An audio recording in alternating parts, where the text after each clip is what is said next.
Bonjour, Monsieur le Président de l'UPNR. Bonjour, monsieur. Alors, c'est un plaisir de vous retrouver ce matin dans l'optique de discuter, échanger avec vous un tout petit peu sur cette question épineuse qui oblige le peuple gabonais, d'après l'opinion de plusieurs compatriotes, à aller obligatoirement vers la réconciliation nationale. Une approche que vous aviez proposée il y a très longtemps et qui prend l'assentiment, j'ai envie de dire, qui répond à l'avis de pas mal de compatriotes, de personnalités de ce pays, tels que M. Ngiabanda et M. Ondo-Ossa, qui pensent comme vous. Est-il temps pour le peuple gabonais de réclamer cette phase cruciale pour aller vers, effectivement, la cohésion sociale, selon vous? Écoutez, je vous remercie. Pour moi, c'est toujours un plaisir que d'aborder avec des compatriotes, que d'échanger avec les compatriotes sur ce problème. Il n'est pas épineux. À mon avis, ça devient le point central de convergence où tous les Gabonais devraient se retrouver. Le 30 décembre 2017, je lançais devant 40 partis politiques cet appel à la réconciliation nationale. Simplement parce que, réfléchissant, travaillant, côtoyant les uns et les autres, je ne vois pas comment ce pays peut s'en sortir si les Gabonais, je dis bien si les Gabonais, ne décident pas un jour de mettre de côté toutes les oppositions, toutes les récriminations, tous les reproches qu'on peut faire les uns aux autres, pour décider ensemble d'une réconciliation nationale. On m'a opposé le fait qu'il n'y a pas eu de guerre. On m'a opposé le fait qu'il n'y a pas eu de génocide. On m'a opposé, j'ai dit, tout ceci est peut-être valable, mais le Gabon ne s'en sortira de cette crise où nous l'avons tous conduit que si et si seulement il décidait de faire comme en Afrique du Sud. Il décidait de faire comme au Rwanda, une réconciliation nationale. Vous savez, le Gabon qui est allé à l'indépendance, beaucoup de Gabonais ne le connaissent pas. Beaucoup de Gabonais ne savent pas ce qu'était le Gabon au sein de cette Afrique équatoriale qui, à l'époque, composée du Congo, du Cameroun, de l'Oubangui-Chari, du Tchad et du Gabon. Beaucoup de Gabonais ne savent pas comment on a fait pour former l'entité Gabon aujourd'hui. Comment on a coupé à gauche, comment on a coupé à droite. Comment jusqu'à un moment donné, on a supprimé le Gabon en tant que tel. Il a fallu que ce soit ceux des Français, ceux des activités qui animaient les activités économiques au Gabon, qui ont dit à la mère patrie, attendez, vous voulez supprimer ce qu'il y a de mieux? Et la portion congrue qui nous est restée, le débat s'est ouvert quand quelqu'un pour qui j'ai beaucoup d'estime a écrit « L'Afrique noire est mal partie ». Mais pourquoi l'Afrique noire est mal partie? Et il ajoute « Pour l'Afrique, j'accuse ». Il accusait qui? Donc lorsqu'on aura fait ce soubassement-là, nous allons visiter toutes nos gouvernances. Je dis bien toutes nos gouvernances. Nous allons à la fois proposer des solutions, reconnaître là où nous nous sommes trompés et proposer comment on fait pour repartir ensemble. Quand les oiseaux se lèvent le matin, prennent une direction, c'est parce que la veille, ils se sont bien entendus pour que ce soit ainsi, dans cette direction, que les choses vont aller. La réconciliation nationale va passer en revue tout ceci, va convoquer même le colonisateur. Il ne viendra pas faire le discours, mais nous dirons la part de vérité qu'il faut lui attribuer, la part de vérité qu'il faut reconnaître à nous-mêmes. Une fois que nous avons lancé cela, nous avons visité toutes les occasions manquées. On aurait dû faire ceci avant 1964. On aurait dû faire ceci avant d'instituer le parti unique. On aurait dû faire ceci après la conférence nationale. On aurait fait. Tout ceci doit être dit sans que quelqu'un pointe le doigt sur l'autre. Et la réconciliation nationale, ce n'est pas un forum politique où les hommes politiques viennent faire des discours pour se disculper. Le peuple sera associé et le peuple doit être associé pour qu'à chaque stade, on puisse avancer. Une fois qu'on aura vu tout ce parcours, je suis intarissable sur le sujet, nous allons proposer une loi d'amnistie, qui va faire revenir ici tous les Gabonais qui sont à l'extérieur, même ceux qui n'ont pas de raison d'être, même ceux qui n'ont rien à craindre, pour dire, vous rentrez chez vous, monsieur et madame, vous n'avez rien à craindre. Parce que la loi l'aura autorisé, chaque Gabonais pourra rentrer ici calmement.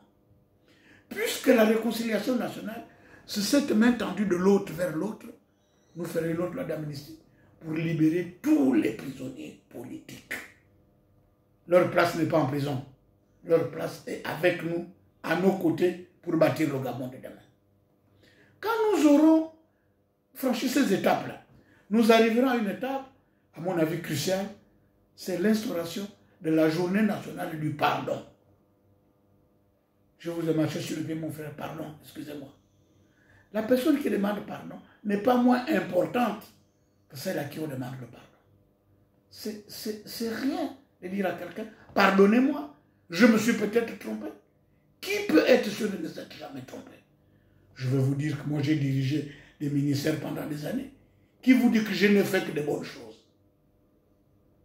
Je dois demander des excuses. Je peut-être même sans le vouloir, causer du tort à un compatriote. Je dois demander des excuses. Tout le monde doit demander pardon à son voisin, à son frère, à toute personne qui se sent lésée par votre action. Une fois que nous aurons instauré cette journée du pardon, ça sera les propositions qui vont se faire. Nous irons ramasser les propositions faites, parmi lesquelles faire de tous les villages du Gabon des mairies. Tous. Il ne doit pas avoir de village au Gabon. Le chef de canton, c'est fini. Il faut que chaque groupement gabonais soit une mairie, soit une commune, pour que ces maires élus à ces différents postes puissent tenir ce qu'on appelle une liste d'état civil. La liste d'état civil, c'est cette liste qui tient compte de tous les morts dès que le décès est constaté, de toutes les naissances, leur âge, le jour J. Et cette liste d'état civil, c'est la mère de la liste électorale. C'est là-dedans que le ministre de l'Intérieur retranche les morts, ajoute ceux qui dans l'année ont 18 ans, donc l'âge de voter. À partir de ce moment, il n'y a plus de discussion possible. Nous réservons un premier problème, c'est celui de l'identité des Gabonais. Situer où ils sont nés, comment ils sont nés, pourquoi ils sont Gabonais. Et après, nous allons faire des élections sur une base claire parce qu'on aura une liste d'état civil, une liste électorale qui repose sur une liste d'état civil viable, vérifiable. Nous examinerons le problème de distribution. Regardez toutes les grèves à gauche et à droite. Qui peut dire que c'est X qui est responsable? C'est nous tous qui n'avons pas su, le moment venu, prendre la bonne trajectoire. Nous regarderons notre politique éducationnelle. Nous regardons, quand on aura fait tout le tour, on va élaborer une loi référendaire où toutes ces réformes seront dedans. Où on aura consulté les Gabonais au niveau municipal, au niveau départemental, au niveau provincial. Ceux qui seront chargés de la réconciliation nationale doivent faire le tour du Gabon pour partager, pour discuter, pour demander des avis. Il n'est pas bon bec que de Libreville. Moi, j'aimerais bien aller à Oyem, discuter avec les parents là-bas. Qu'est-ce qu'on fait de la réconciliation? Mais il a tenu à nous dire quoi sur la réconciliation? Pourquoi la réconciliation? Pourquoi on doit se réconcilier? Je prendrai des avis, je prendrai des notes, je tiendrai compte de cela. J'ai besoin d'être à Makoko, n'importe où, à Koulamoutou, pour dire la réconciliation nationale. C'est ça. On dit non, ça ne suffit pas. Va dans tel district, va à Popa, va à n'importe. pour discuter avec les Gabonais. Quand ces points de vue seront recueillis, regroupés, vérifiés par les uns et les autres, nous les introduirons dans la loi référendaire. Une fois que campagne battue, l'élection, la loi référendaire, une élection par référendum, c'est la moins chère de toutes les élections. Il n'y a que 2 bulletins. Oui, non.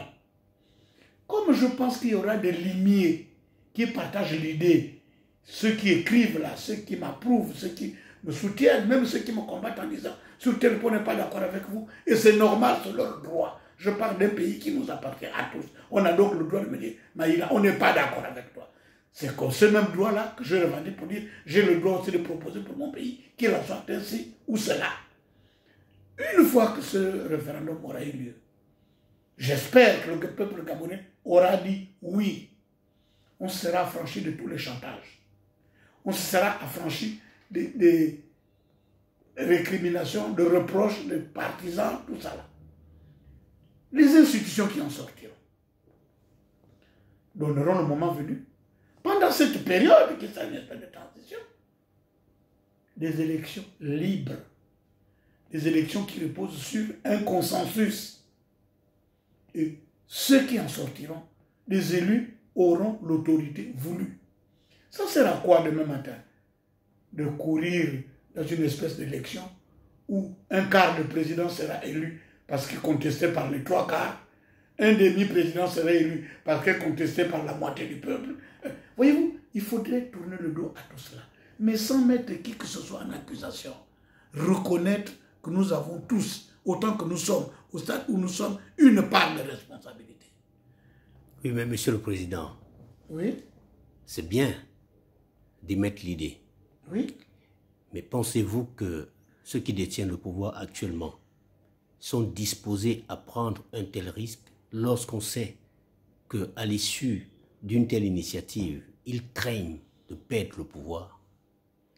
Je crois que, personnellement, je parle pour moi.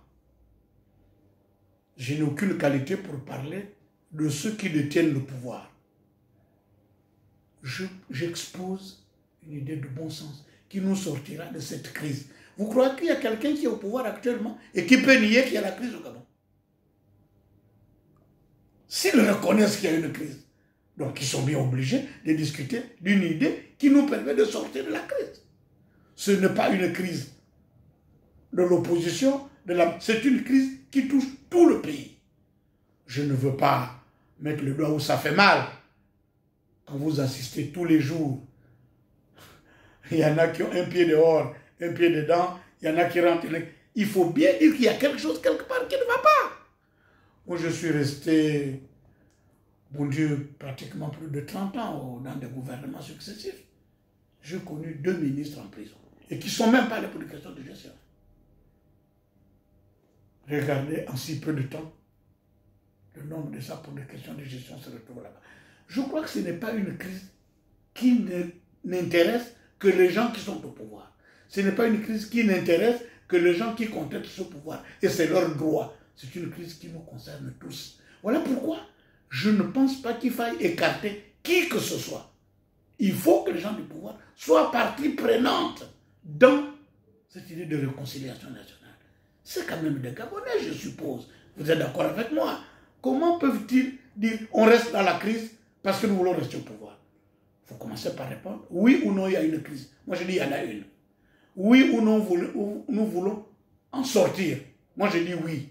Comment? Je donne une solution qui a fait crier les uns et les autres au départ, mais qui, plus on avance, plus beaucoup de Gabonais reconnaissent que nous sommes obligés de passer par là.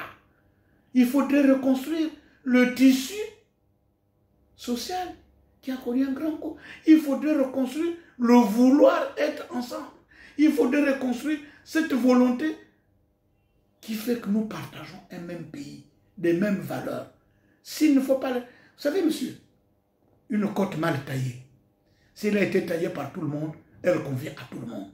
Mais si c'est 3 ou 4 qui l'ont taillée à gauche et viennent venir l'imposer aux autres, on ne peut pas. Regardez l'état de notre économie. Il faut bien que l'on revienne à des fondamentaux. Mais ce ne peut pas dire, toi, c'est ta faute, répare. Non. Reconnaissons d'abord que nous nous retrouvons tous là-dedans. C'est un peu ce credo que je donne à tous ceux qui viennent me parler de réconciliation nationale. Et c'est toujours avec plaisir que je suis prêt à reprendre toutes les étapes, ce qu'on doit faire. D'ailleurs, pour qu'on me corrige, je n'ai pas la science infuse, je n'ai pas la vérité révélée. Dans ce que j'ai dit, il y a des choses, il y a des gens qui m'écrivent pour dire, bon, on n'est pas d'accord sur tel machin, tel, on n'est pas d'accord sur votre idée de vote obligatoire. Et je m'explique. Je m'explique pourquoi. Pourquoi ce serait un avantage? Comment ça nous ferait gagner du temps? Comment? Voyez-vous? Aujourd'hui, le rôle qui est le mien, c'est 100 fois sur le métier, remettre l'ouvrage, réexpliquer, continuer, défendre le dossier pour qu'un jour, parce que ce jour viendra, je donne ma parole, même si je ne suis plus de ce monde, les Gabonais sont obligés de reconnaître. Commençons par nous retrouver ensemble, indiquer ensemble la même direction pour qu'on puisse suivre avec bonheur. Si on veut que ce pays-là, on puisse encore parler de nation gabonaise. Mais c'est la nation, c'est les vivants et les morts. Il va falloir qu'à un moment donné, ces morts-là soient conviés, soient convoqués. Il faudrait convoquer à la réconciliation nationale le président Léon Mba. Il faudra convoquer le président Omar Bongo. Puisque chaque fois que nous faisons notre fête nationale, nous allons rendre visite au président Léon Mba. Nous devons rendre visite au président Bongo.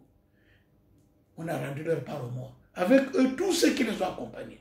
Et après seulement, on s'occupe des vivants par le défilé, par les manifestations. Vous ne pouvez pas vous affranchir de ces étapes-là. Vous êtes africain, monsieur. Les morts ne sont pas morts. Ils nous regardent. Les morts ne sont pas morts. Et leur réaction est à associer à celle de Dieu. C'est le président Bongo qui disait, Dieu ne nous a pas donné le pouvoir de faire du Gabon ce que nous sommes en train de faire. Il était donc en train de reconnaître que quelque part, nous avons fait fausse route. Et pourquoi ne pas le reconnaître ensemble? Je vais souvent rencontrer des hommes d'église, des hommes de mosquée. J'ai même fait un repas où j'ai fait venir une centaine d'hommes d'église, imams, curés et tout. J'ai même, un jour, je me suis fait inviter au sillon de David pour, après une messe, prendre la parole pour expliquer qu'est-ce que nous attendions de la réconciliation nationale. Voyez-vous, monsieur, le fait de porter l'idée ne fait pas de moi l'unique chantre. Je suis heureux de voir que beaucoup de compatriotes reconnaissent que nous ne pouvons pas faire l'économie de ce débat. Il y a actuellement le forum de la société civile qui est en train de se tenir. Je suis heureux de suivre les débats par échange, tout ça là. Mais le problème de fond, c'est que tout le monde doit d'abord reconnaître cette nécessité de repartir dans cette réconciliation nationale. J'écrivais il n'y a pas longtemps que j'aurais voulu être Nelson Mandela. J'aurais voulu seulement être sud-africain pour avoir réussi la performance qu'après les ravages de l'apartheid, ils aient réussi à faire une réconciliation nationale. J'aurais voulu être rwandais pour partager avec Kagame l'idée de dire que si le Rwanda connaît le sort qui est le sien, ce n'est pas parce que Kagame est à sa tête, c'est parce que les Rwandaises et les Rwandais ont compris à un moment donné que malgré le génocide, il faut repartir. Voyez-vous, moi je ne suis pas fier que chez moi, on ne réussisse pas à faire table rase du passé. Quel crime on a commis dans ce pays qui ne nous permet pas de pardonner à l'autre? Je me demande lequel. Il y a eu des erreurs. Et alors, on s'arrête là ou on continue? Moi je réponds, on continue. Voilà un peu l'approche qui n'est plus seulement la mienne, qui est celle de tout ce que le Gabon compte, les gens conscients qui disent il faudrait arriver à cela. J'ai discuté avec beaucoup de chefs de parti. Il y en a beaucoup qui se retrouvent dans l'Union des forces du changement. Il y en a beaucoup qui sont dans le P41. Des responsables qui pensent que nous ne pouvons pas faire l'économie de cette étape-là. Nous en avons besoin. Le pays en a besoin. Il faudrait que nous soignions notre vivre ensemble. J'écrivais encore il n'y a pas longtemps dans un papier qui circulait que lorsqu'un Gabonais meurt de faim, c'est tous les Gabonais qui se meurent, même s'ils ont le ventre plein. Lorsqu'un Gabonais meurt dans une formation sanitaire, faute de soins, c'est tout le Gabon qui se meurt, même si on a le sentiment d'être vivant. Cette solidarité-là, c'est ça qui va faire de nous des Gabonais. Ce qui nous différencie des autres pays. Il y a des pays qui ont tenté la réconciliation, qui ne l'ont pas réussi. Mais aujourd'hui, ils sont obligés de reconnaître qu'ils auraient dû faire ci, qu'ils auraient dû faire ça. Pour Dieu, la gouvernance, on ne naît pas avec, ça s'apprend. On peut comprendre que les gens fassent des erreurs, tout ça là, c'est compréhensible. Mais il faut avoir le courage de dire, on s'est trompé. Répartir dans telle direction. Je m'en dis, quand tu glisses, tu tombes, il ne faut pas regarder là où tu es tombé. Il faut aller regarder où tu as commencé à glisser. Était sur une peau de banane et c'est un bois, pourquoi j'ai glissé? La réconciliation nationale, c'est ce retour vers l'humilité qui nous dit, j'ai fait une faute. Un jour, j'étais en train de parler de réconciliation, je suis allé voir un fils de ce pays, c'est Ndong Sima, à qui je reconnais des compétences en économie. Je dis, vous savez, quand moi je parle de ces réformes et tout, j'ai mal d'exprimer un peu mon souhait sur le plan économique. Donc Sima me dit, grand frère, je vous comprends. Et dans une note qu'il m'a faite, il m'a dit, vous savez, quand quelqu'un a une plaie, avant de mettre un bandage, avant de mettre un pansement, il faut commencer par nettoyer la plaie. La réconciliation nationale, c'est nettoyer la plaie. De même, donc, Sima me dira, grand frère, quand tu conduis une voiture, si elle commence à déraper, commence par stabiliser la voiture et ne pas accélérer brusquement ou freiner brusquement, sinon on se retrouve dans le ravin. La réconciliation nationale, c'est ça. Stabiliser la voiture avant de faire une accélération brusque pour ne pas retrouver dans le ravin. Si on persiste à faire ce que l'on fait, en nous regardant en chien de faïence, chacun souhaitant la mort de l'autre, c'est collectivement qu'on va mourir. Et qui veut que le Gabon meure collectivement? Voyez-vous, je cite des gens de renom, des gens qui ont des compétences dans des domaines précis. Parce que ce n'est pas la réconciliation de Maïla, c'est la réconciliation de tous les Gabonais. Et je me fais humble pour dire, quand ils l'auront accepté, je me dessaisis. Je ne ferai que les accompagner pour dire, ça c'est ci, ça c'est là. Et acceptant d'être contesté, j'attends la contestation. J'attends que les gens qui ne veulent pas la réconciliation me disent, bon, Maître Maïla, vous parlez de réconciliation, nous on parle de ça. J'attends. Personne ne l'a fait jusqu'à présent. Donc voyez-vous, l'idée ne doit pas être à l'aune de l'empathie ou de l'antipathie qu'on a vis-à-vis de la personne qui exprime cette idée. Le monde est à base d'idées. Ce sont les idées qui font avancer le monde. Il faudrait pouvoir les défendre, les expliquer, les faire partager. Mon discours aujourd'hui s'adresse plutôt à ceux qui sont contre la réconciliation. Parce que j'attends d'eux des remarques, des arguments, pour que moi, je les amène, moi, non, tous ceux qui aujourd'hui sont d'accord, nous les amenons à dire, c'est le chemin à suivre. Voilà un peu l'un dans l'autre, survolant les étapes, les indiquant quand même ce que je dois dire aujourd'hui sur la réconciliation nationale. Je vais vous donner un papier que je viens de sortir il y a 2 jours sur le vote obligatoire. Pourquoi le vote obligatoire? Comment le vote obligatoire? Quels sont les avantages? Quels sont les inconvénients? Il ne faut pas avoir peur d'aborder ce sujet-là. Vous savez, nous, avec le chemin qu'on a fait, il y a quoi devant pour nous? La vie.